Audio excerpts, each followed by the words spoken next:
Last night in Houston, the Rangers were kind of good, but at this point in the season, kind of good is not good enough.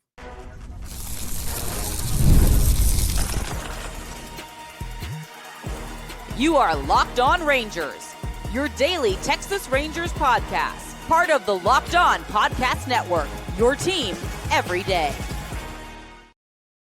You are locked on the Texas Rangers, the first and best daily Rangers podcast. I'm Bryce Patrick, a cripplingly addicted Texas Rangers fan, covering this team for 12 seasons, including all 7 as the founder and host of this podcast.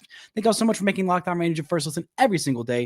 If not already, you can follow me on Twitter at Bryce Patrick. You can follow the show at Locked On Rangers. Hit subscribe on your favorite podcasting platform and on YouTube, where the best way you can help grow the show is to comment nearly any single thing below. Now, on today's show, we're talking about Jack Leiter's up and down day. The middle of this order just having a really tough day and maybe finally getting some desperately needed reinforcements back in the near future. But before we get into all that, this episode is brought to you by FanDuel. Right now, new customers can bet just $5, and if your bet wins, you'll get $300 in bonus bets to use across the app. Download the FanDuel app today. Now, the Rangers lost 6-3 last night to these Houston Astros and fall even further out of a playoff picture. This is just a tough loss for the Rangers, who got a mostly pretty good start from Jack Leiter, a really disastrous first inning for both teams in very different ways, with Yordan Alvarez leaving this game in the very first inning after blowing through a stop sign and twisting his ankle. Hopefully he's okay. That looked pretty nasty on the replay review, but Jack Leiter got himself into some good situations, nearly got himself out. And that first inning, well, it did result in 2 runs being across the boards and very easily could have not resulted in 2 runs across the board. But that's where the Rangers found themselves early on in this one. The offense was able to rally and score 3 runs, take that lead. Jack Leiter would unfortunately immediately give it up in this one. He finishes the day with 6 runs allowed. 3 of those were earned because this defense that has been stellar all season long had just 2 pretty costly miscues, one of them by Jack Leiter himself, one of them by Josh Smith, and that ended up being basically the difference in this game. Now, the Rangers were able to score a couple of unearned runs against Jason Alexander of the Astros, but still, this is a team that has been by far the best defensive team in all of baseball. Last I checked, they were 25 defensive runs saved above the second place team. They were at 96 last time I checked, and the next closest team was, I believe, around 76 defensive runs saved. This is a phenomenal defensive team. That's part of why the pitching staff has been so darn good. And part of it has been Jack Leiter, who has been a revelation this season. I mean, this inning could have gone very, very differently. He starts the day up 0-2 on Jeremy Pena, gets a couple of foul balls and is up 0-2 in the count, then grooves a 4-seam fastball just as middle as you possibly can. Jeremy Pena fights it off into right field for a base hit to lead off the inning. Okay, all right, well, now you got a runner on for Yordan Alvarez. That is a tough spot to find yourself in.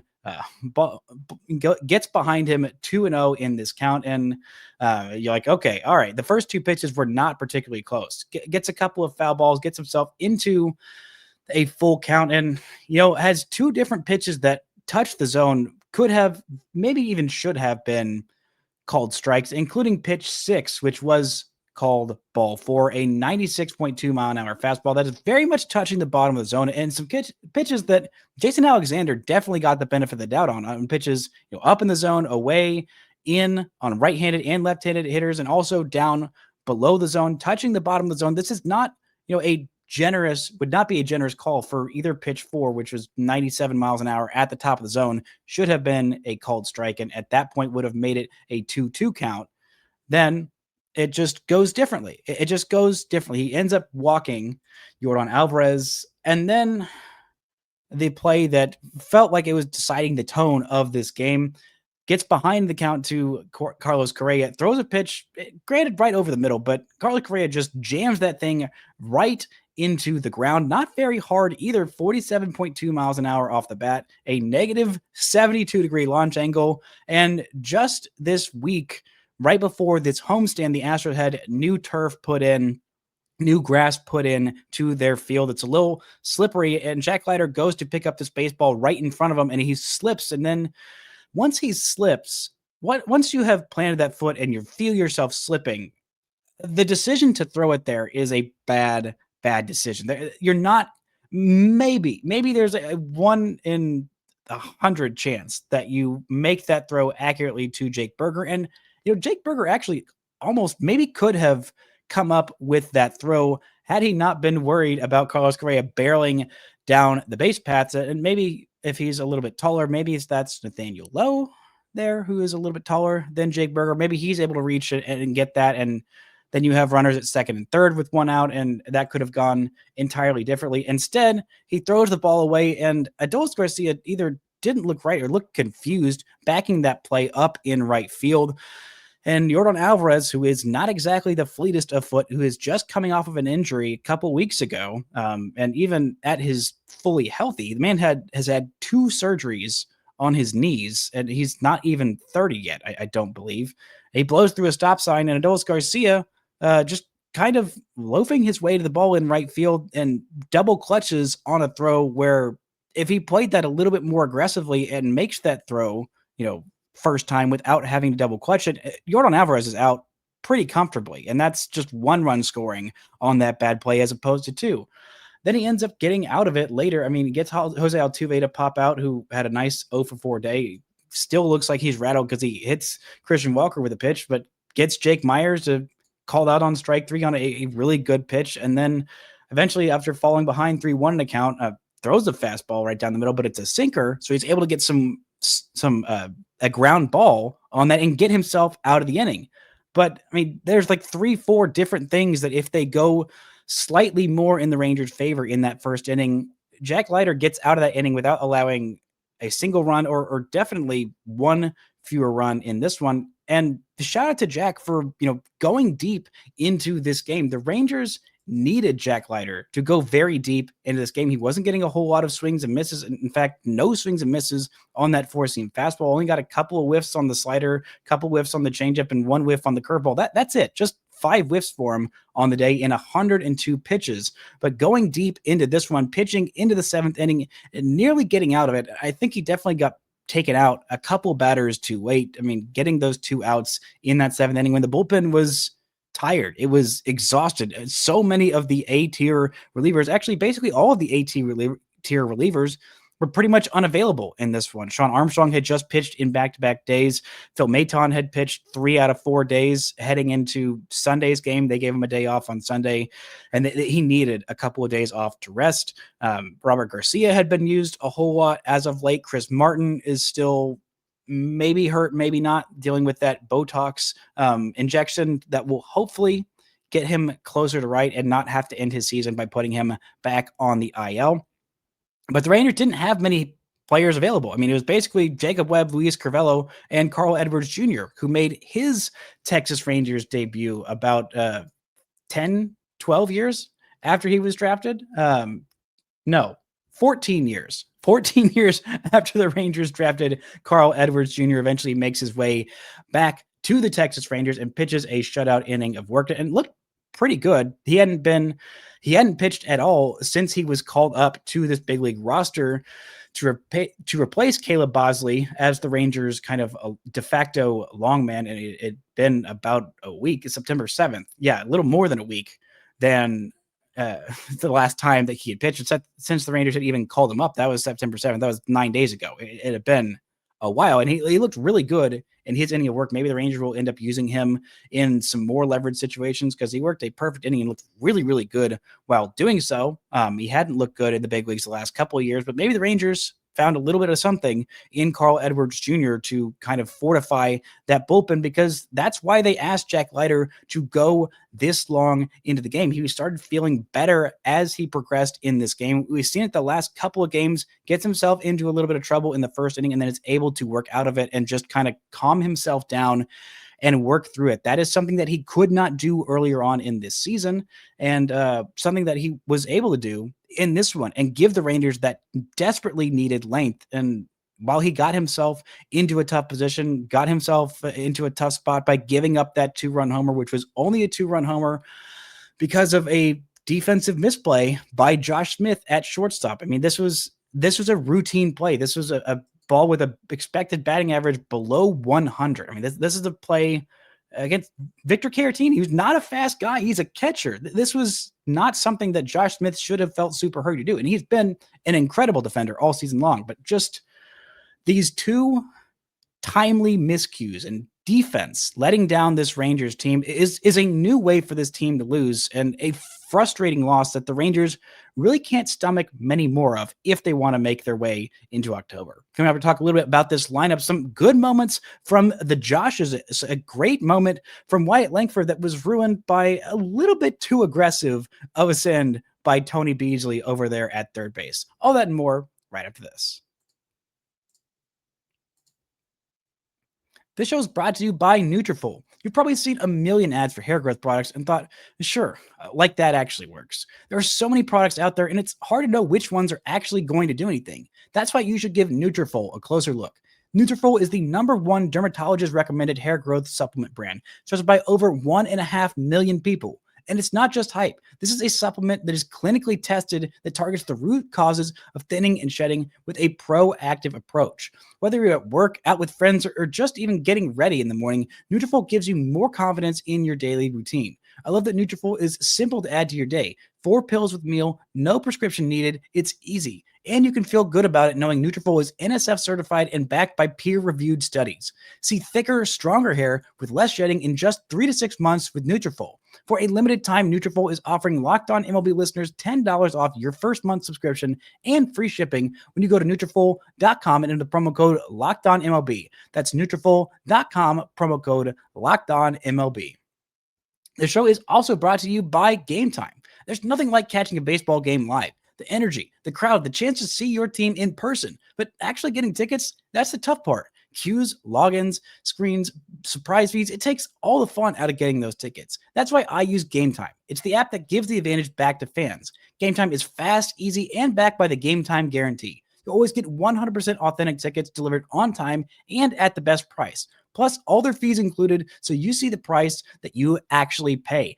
The Rangers have 6 more home games this season, and hopefully it will be 6 more wins if the Rangers are wanting to stay in this postseason chase against 2 teams that are not very good. You can go check out those tickets on Gametime. They've got all kinds of great deals. So download the Gametime app, create an account, and use code LOCKEDONMLB for $20 off your first purchase. Terms apply. Again, that's promo code LOCKEDONMLB for $20 off. Swipe, tap, ticket, go. Download Gametime today. Shout out to the everydayers making Locked On Rangers your first listen every single day.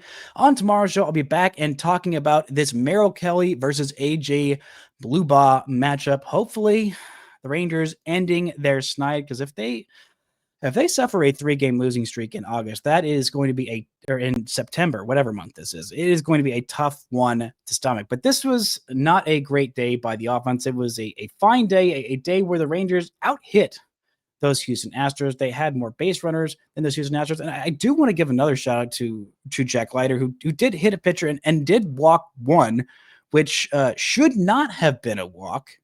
But again, if you're going to walk somebody, walking Yordan Alvarez is, that's fine with how this Astros lineup has been going. And even the pitch that he gave up the home run on, I mean, it was not a bad pitch by any means. I mean, it was a four-seam fastball up at the top of the zone that this kid, Zach Cole, I'm unfortunately very impressed by him. It was a 7-pitch at bat, and he'd been pounding the zone low and away, low and away, low and away, just been fouling off pitch after pitch after pitch. I mean, the first pitch in that bat was a beautiful curveball for a called strike one, and is still ahead in the count in a pitcher's count of 1-2, and then 95.9 miles an hour up, maybe barely breathing on the top of the zone.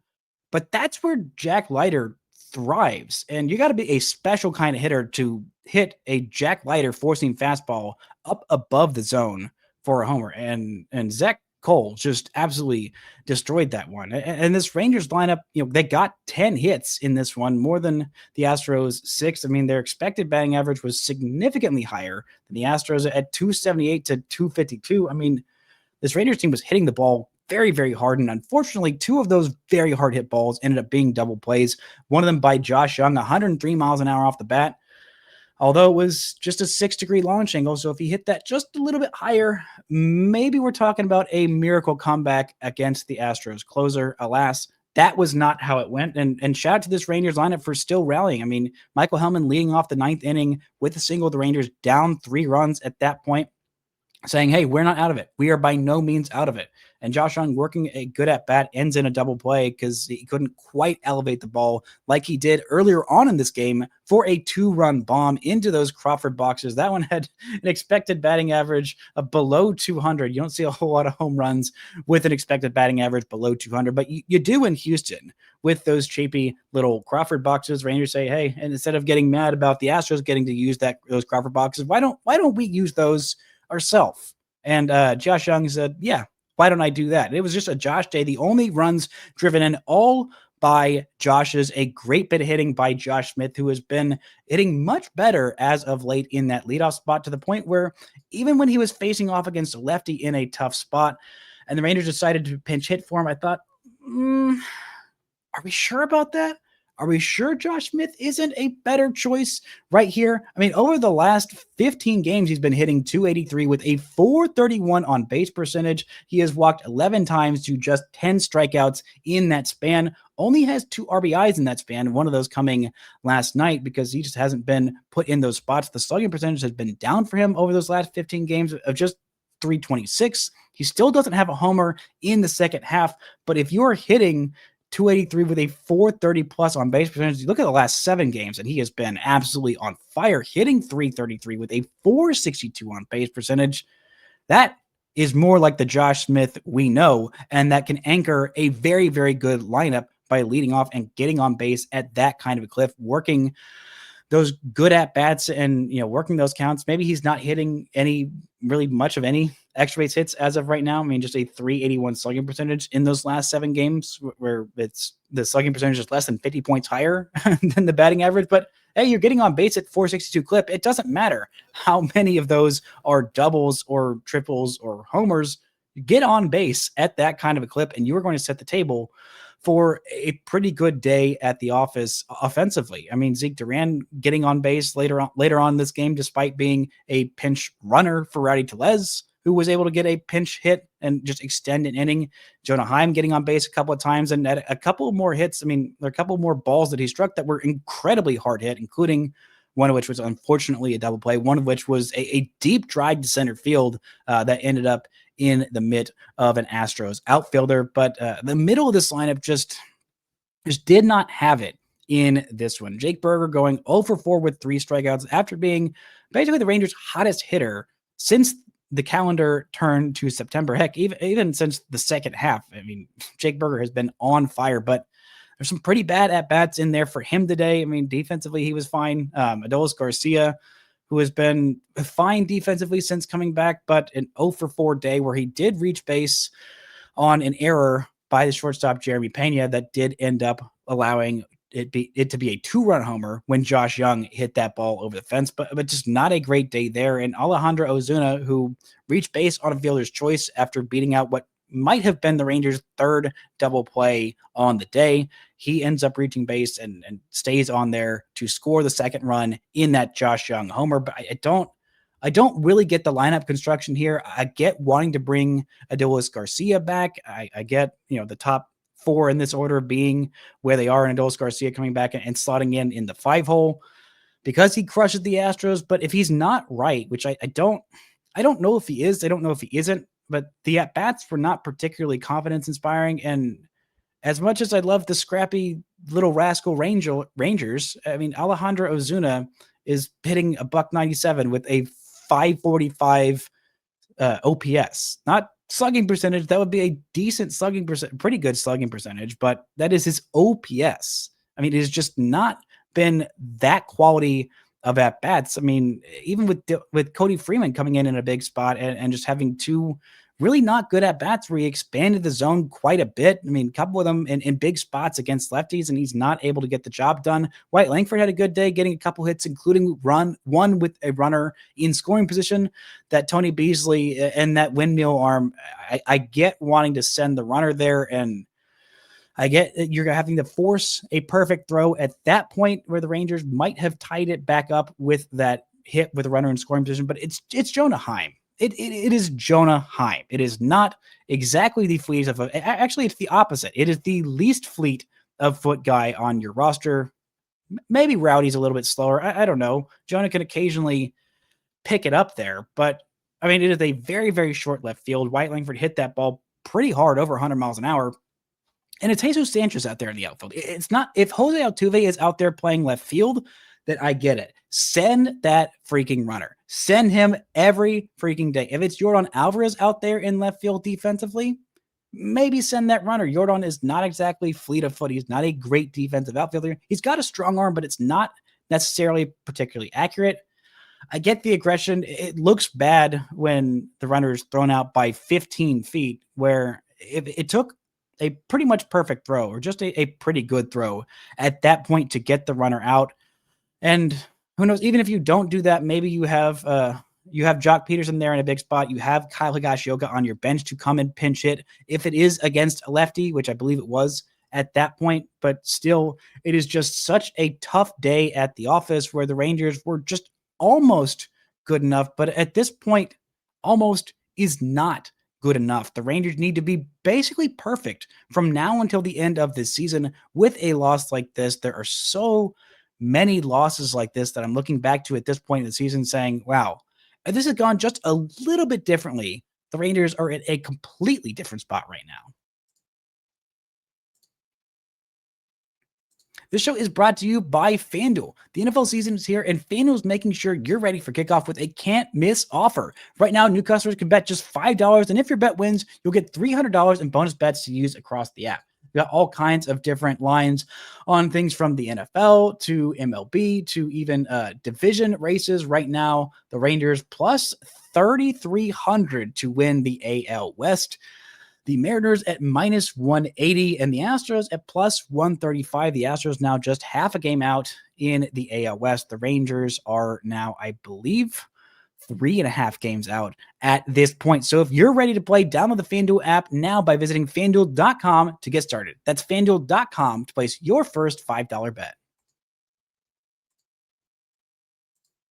Shout out to the everydayers making Locked On Rangers your first listen every single day. After every single game, you can find the Locked On Rangers postcast with Jeff Biggs in your Locked On Rangers podcast feed, reacting live to all 11, count them, 11 games left this season in your Locked On Rangers podcast feed on YouTube and wherever you get your podcasts. Now, the Rangers have just 11 games left this season. They have got 2 more against these stinking Houston Astros, and the Rangers desperately need to win at least one of them. Because if the Rangers don't have the tiebreaker against the Astros and they don't have the tiebreaker against the Mariners, it's done. Pack it up. This season is absolutely done because the Rangers would need to play at least one game better than both of these teams. And if the Rangers lose a postseason spot to the Astros again, if the Rangers have a tied record with the Astros again, just like 2023, and it's not them winning the AL West, it's them missing the postseason entirely, that is going to sting incredibly badly, especially since this team is they're just better. I really think that this Rangers team should be the best. They should have the best record by far in this AL West. The Rangers should be, by expected win-loss record, they should be up like 5 games at this point in the division. No, they should be up 5.5 games at this point in the division.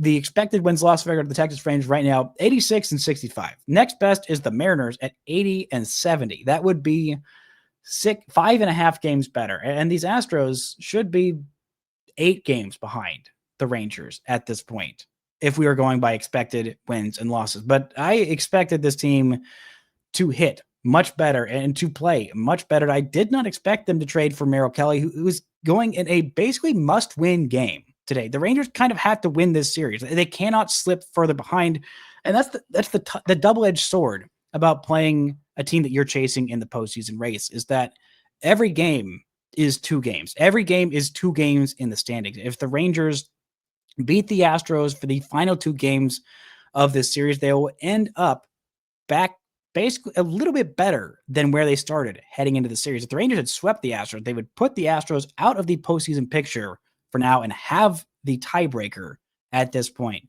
But Merrill Kelly versus AJ Bluebaugh and then Jacob deGrom versus Christian Javier tomorrow, those are the most must-win of must-win games. And getting Danny Coulomb back, he is eligible to return off the IL. He last pitched on Sunday, a shutout inning of work for the Frisco Rough Riders. He pitched twice in his rehab outing for the Frisco Rough Riders, whose season is done after a walk-off homer by Cam Cauley to finish the season for the Frisco Rough Riders. What a way to end it for those Frisco Rough Riders. But getting that extra leverage arm is going to be huge for this Texas Rangers squad. And in terms of the roster move that's going to go alongside it, I wouldn't be surprised if it's Luis Crivello that gets sent down, or maybe ends up being Carl Edwards Jr. I'd at this point kind of rather see a little bit more of Carl Edwards Jr. I've seen a little bit of Luis Crivello. I think he's fine. I don't love him in big spots. He had some great moments early on, but he's just been a little shaky.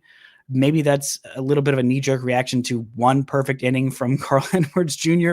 I'm willing to admit that. But I've seen what Carl Edwards Jr. can do in the big leagues significantly more than I have seen what Luis Crivello can do in the big leagues. And Edwards Jr. has a much longer track record of success, not as recent a track record of success for sure. But still, I think that is kind of where I lie, especially since Coulomb is going to be pitching, 1-2 innings at most, and Crivello is more of a 1-2 inning guy, and Edwards Jr. is basically there to be the long man out of the pen. Maybe that will end up changing when the Rangers end up moving Jacob Latz out of this rotation. If they end up moving Jacob Latz out of this rotation, right now the injury updates on the guys left, I mean, Coulomb is eligible and probably going to be activated before this game. Sam Haggerty is kind of what they have called backed off of his rehab and his ramp up because he re-irritated his ankle.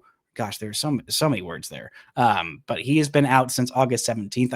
I don't know if we're going to see Sam Haggerty back on this team between now and the end of the season with just the guys that are there and are contributing. Right now, Tyler Mahle, the Rangers are trying to, quote, figure out the game plan with Mahle this week, according to Bruce Bochy. He is all the way up to 4 innings pitched in his most recent rehab start. He is probably going to be built up to around 80 or so pitches, maybe 75 pitches. He threw 52 in his most recent start. That was the 4 innings of shutout ball in Round Rock. But I'd imagine he'd be added to this rotation sometime this weekend. He is not going to start against these Astros. It is going to be Merrill Kelly today. It'll be Jacob deGrom tomorrow in one of his last starts before the end of this season.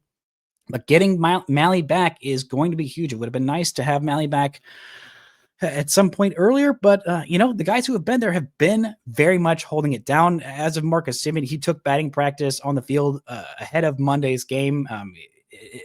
We'll see if he comes back before the end of this regular season. There's really not a whole lot more that we know. He's going to attempt to run once it hits Friday. That'll be 4 weeks since the injury.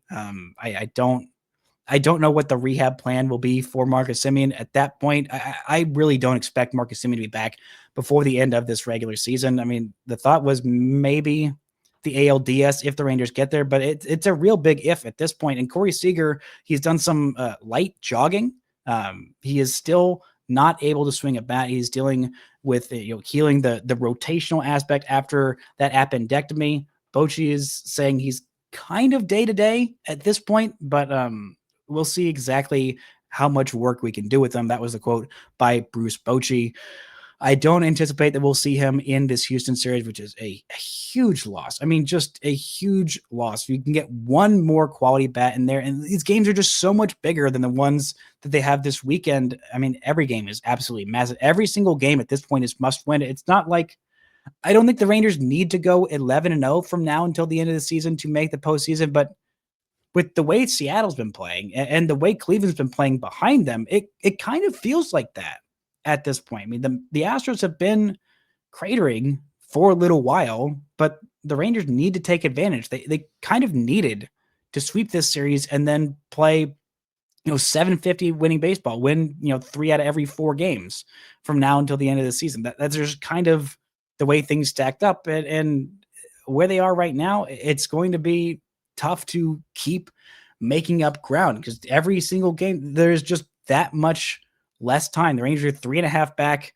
in that wild card picture, and they are now 3 back, and they are tied with the Cleveland Guardians and behind, if you look at the loss column, for that final wild card spot. I mean, 3.5 back of the Boston Red Sox, and thankfully only 4.5 back of that top wild card spot of the Yankees, because the Yankees just got shut out by those Minnesota Twins 7-0 last night, which I like and I don't like, because I don't like that means that the Minnesota Twins are playing well when the Rangers are going to have to play them between now and the end of the season. I'd rather the Rangers just roll over those terrible Twins who have been terrible since the deadline, when they sold off basically the entirety of their team. But I mean, my goodness, it's crazy how well the Rangers have been playing and how little ground they've been making up. I mean, they've, over their last 10 games, they made up 2 games against the Astros, and they've actually lost 2 games against the Mariners. The Rangers are 7-3 in their last 10 games, and they have lost 2 games of ground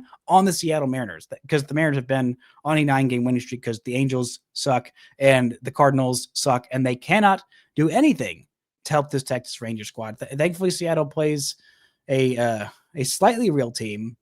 Tonight, they are going to play 3 games against the Kansas City Royals. Then they'll have 3 games against Houston, and then finish the season with 3 against Colorado and the Dodgers. So the 2 ends of the spectrum to finish this season. But the Rangers just need to keep on winning and winning and winning. They cannot afford to lose this game or even the next game against these Astros. But at the very least, they need to take one, win the season series, and hope that either Seattle or whoever else the Astros are playing from now until the end of the season can finish the job. Because right now, if they have more games like this, they are not going to be playing in October. That's going to do it for today's show. Thank y'all so much for listening and subscribing. And until next time, don't forget to enjoy baseball.